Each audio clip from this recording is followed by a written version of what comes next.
As the Money Burns is an original podcast by Nikki Woodard. Based on historical research, this is a deep exploration into what happened to a set of actual heirs and heiresses to some of America's most famous fortunes when the Great Depression hits. Each episode has 3 primary sections. Section 1 is a narrative story. Section 2 goes deeper into the historical facts. Section 3 focuses on contemporary, emotional, and personal connections. Story recap. While Doris Duke avoids kidnappers, Jakey Astor finally gains his inheritance and his freedom. Now back to As the Money Burns. Love Storm.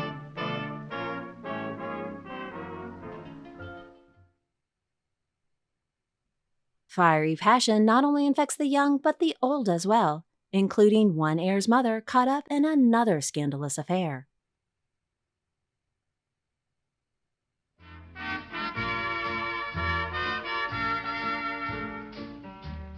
Section 1. Story.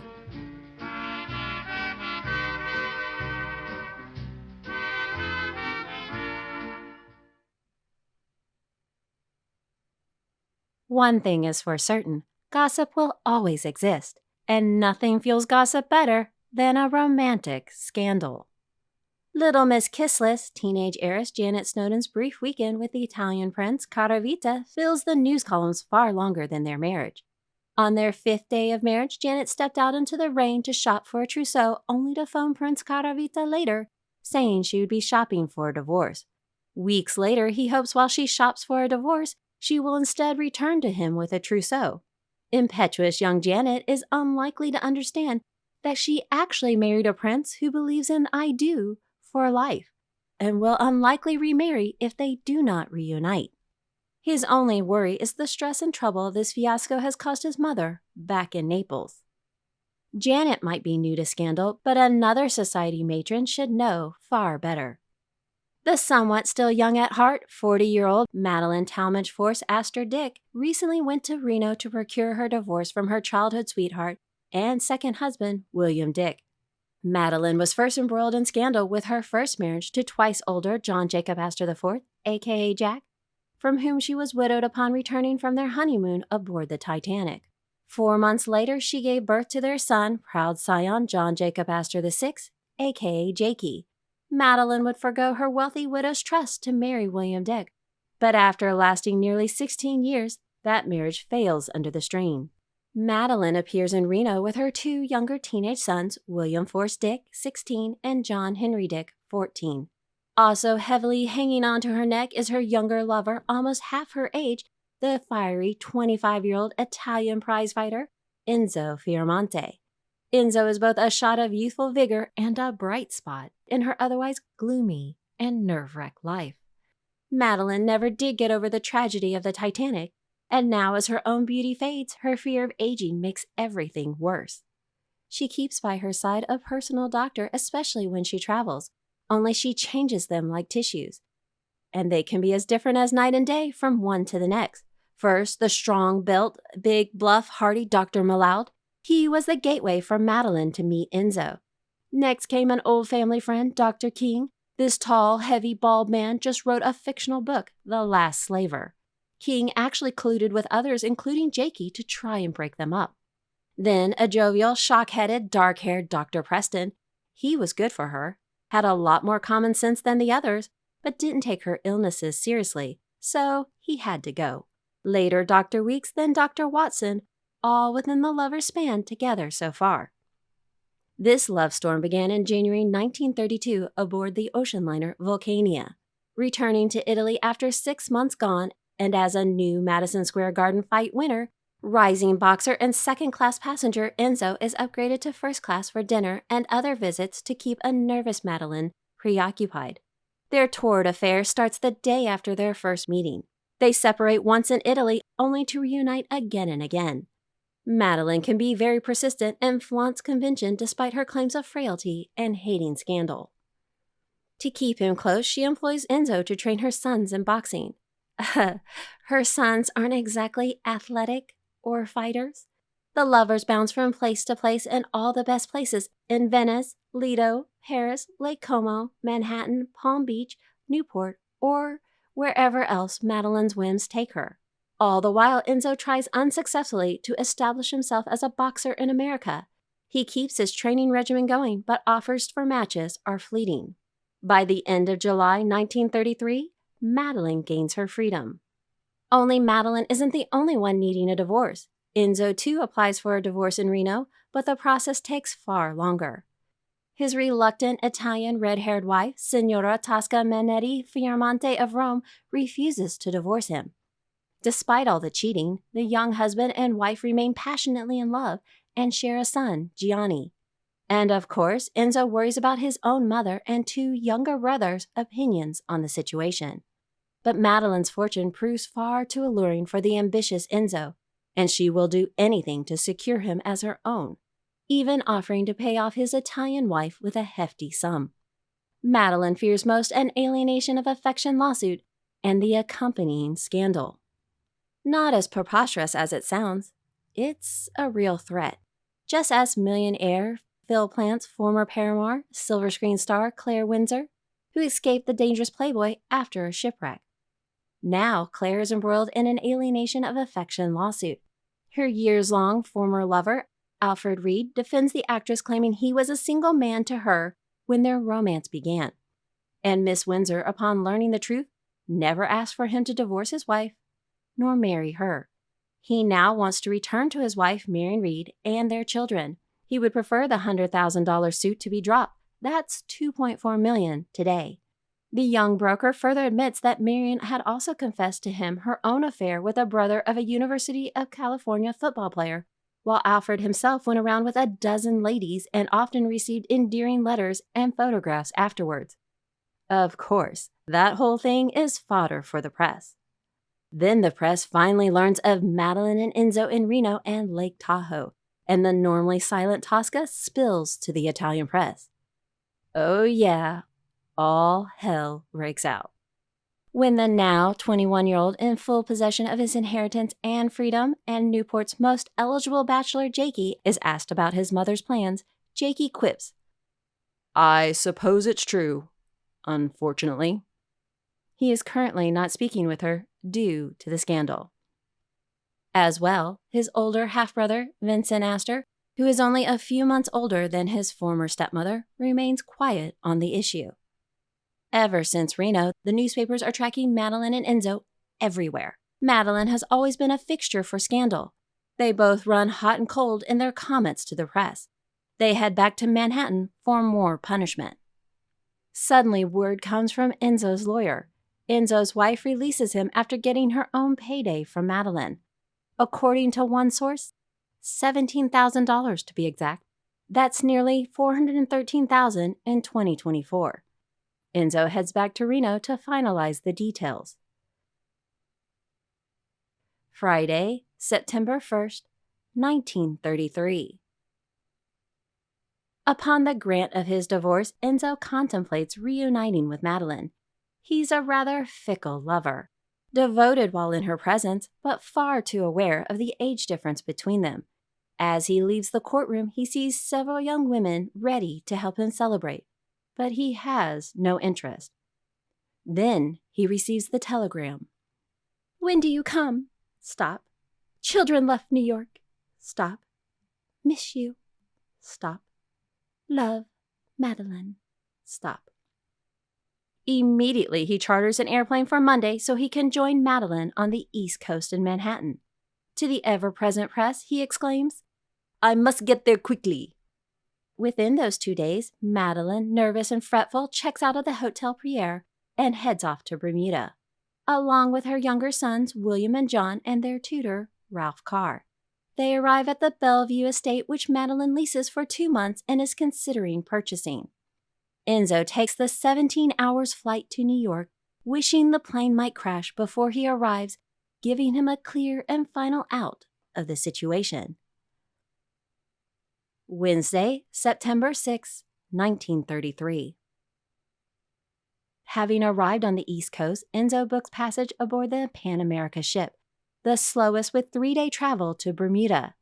Ironically, the cruise is filled with newlyweds happily embarking on their new lives together. In contrast, Enzo considers jumping overboard into the sea. He dreads a life with Madeleine.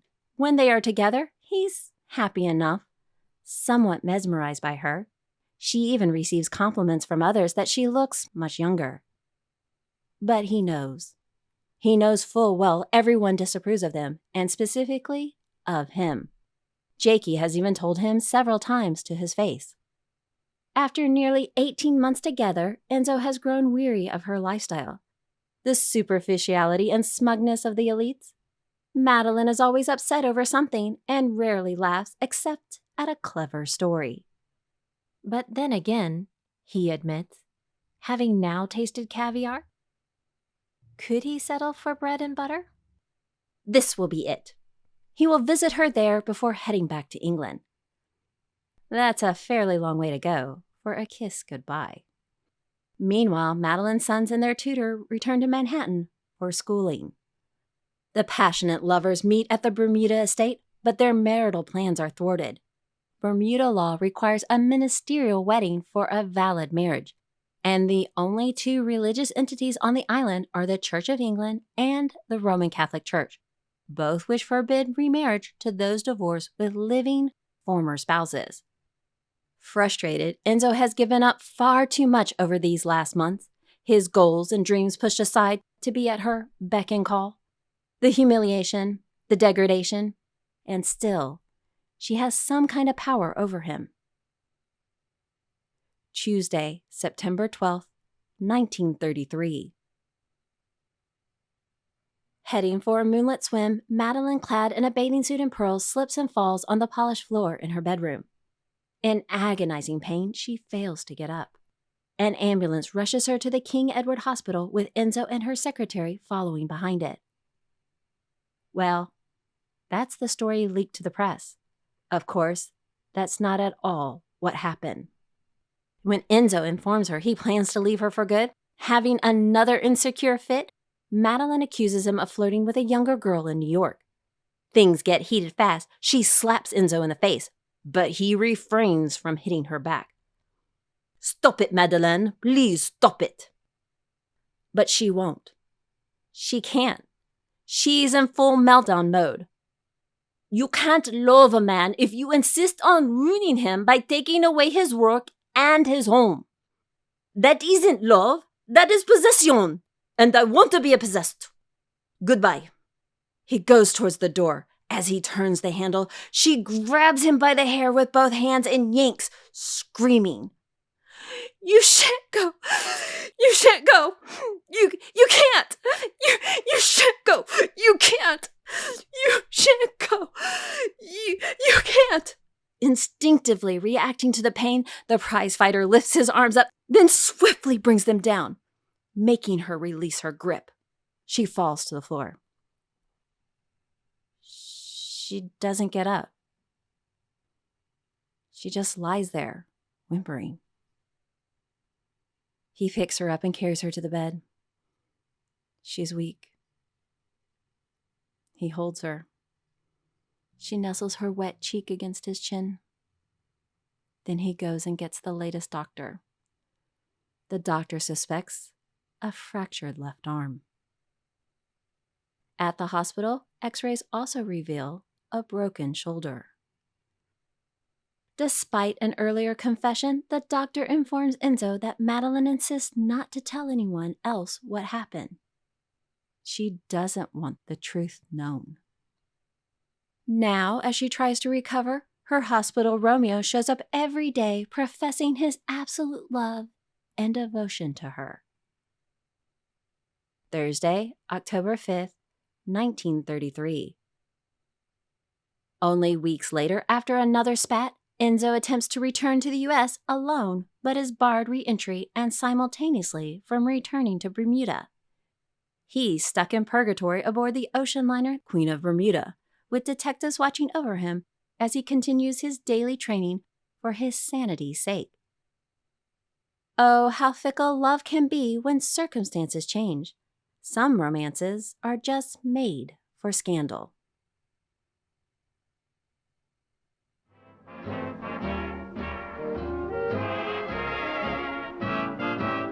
Section 2, history and historiography.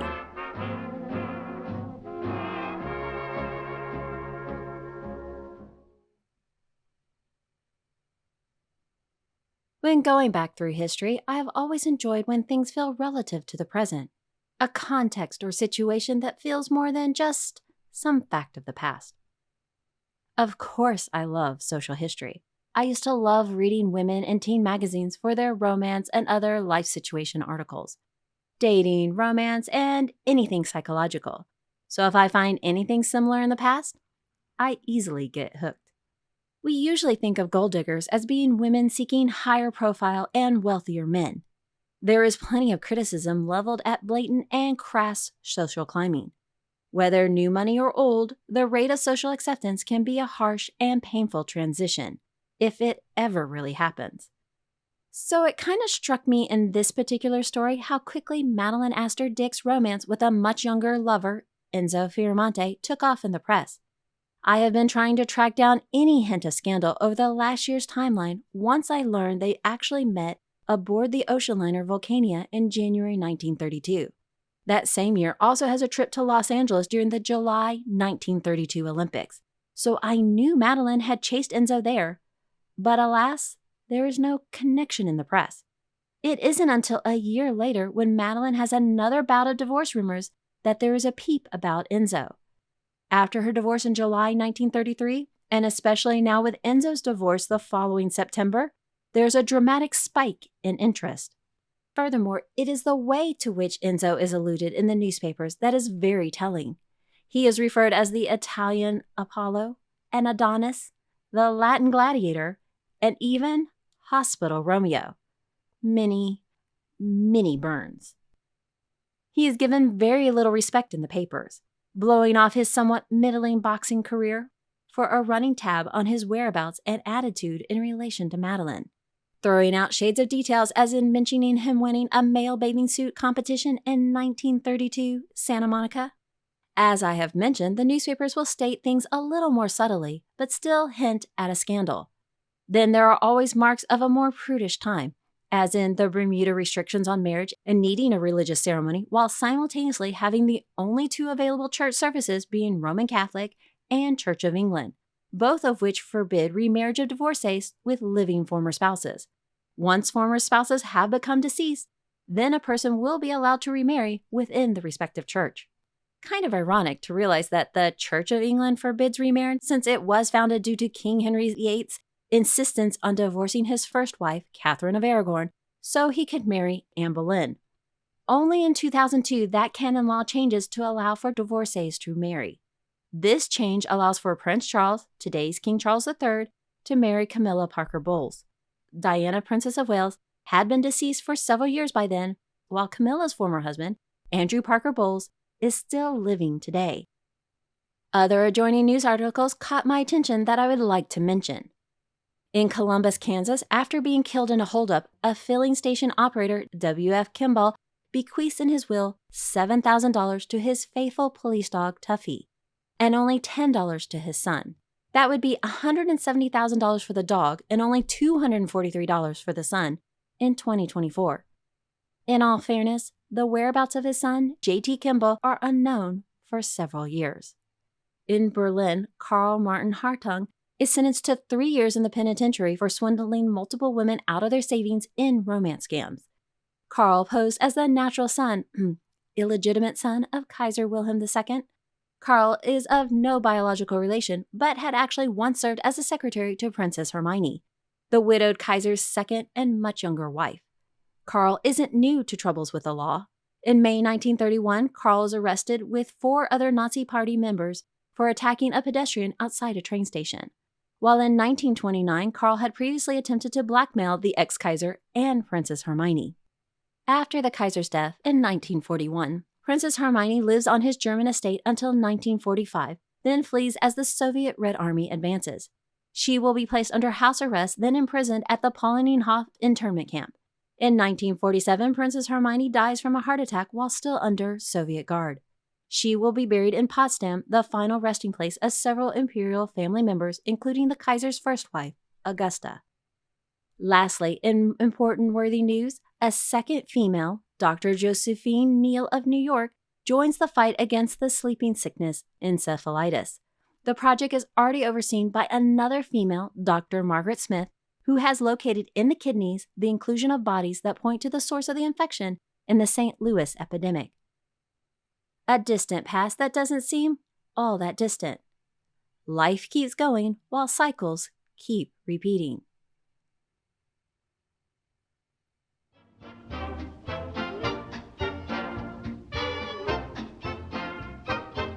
Section 3, Contemporary and Personal Relevance.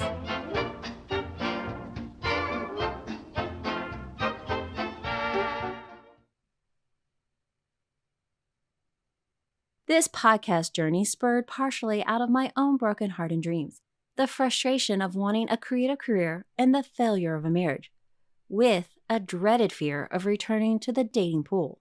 Along the journey, I have not had the best luck in dating, including 2 more failed romances. Recently, I was having lunch with my father.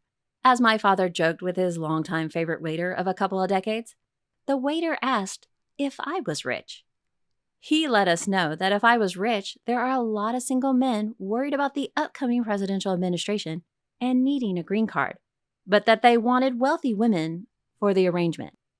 I laughed pretty hard and said that's like wanting to win the lottery.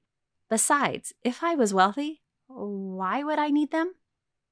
It cracks me up. Of course, most people would prefer that their significant other came with some financial independence, though few are actually prepared or built for the real entrapments of high wealth dynamics. And here's another confession. I would likely be a very, very bad candidate for anyone needing to go through the green card process. I already did that with my first and so far only marriage. The interview portion was highly stressful with someone who did not want him to pass. Old world rivalries at play in the USA? As our marriage was real, we still passed. However, years later, we had a brief issue with a newly formed ICE due to his friend's adversarial divorce, where my ex got mentioned in the crosshairs. We had our own impromptu home visit from ICE, which we quickly cleared up the matter while laughing with the agents.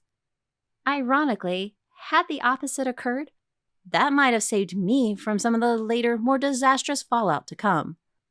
Maybe I'll explain that ICE situation at a later date. But if that situation is still in any record for me, no. Hell no. Not only do I not want to go through any of that again, any new significant other would be toast. Sorry, I'm only willing to do certain things for absolute mutual love and devotion. Yet my heart has been broken enough to be skeptical. I will risk love again, but come on, I've got to be a little smarter the next time around. As for our heirs and heiresses, well, they still have a lot more learning to do. Looking for more material on Madeleine Astor? Her scandalous life definitely likes to come up again and again. The 2021 fictional novel, The Second Mrs. Astor by Shana covers the romance, honeymoon, and the fateful night aboard the Titanic from Madeleine's perspective. And as previously mentioned in episode 106, Moss Covered, check out YouTube's Ty's Hot Mess History. Ty gets into all the dirty, messy details. Links in the notes and transcript. If you enjoy As the Money Burns, then please share, like, and subscribe.